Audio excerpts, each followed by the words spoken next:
Do you know you can generate analytics from your Excel worksheet on Google Spreadsheet? Check this out. Now, all you need to do is go to your Google Drive and check out your Google Sheets. Now, this is a movie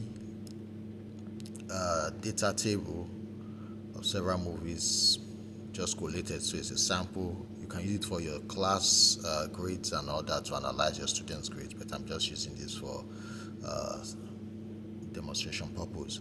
So you just highlight the records you need on your table and you go to this place, explore, and it generates different analytics, different tables, different insights to that data. So it even draws charts for you, so you could use it to analyze quickly certain amount of data within your table. Let me know what you think about it.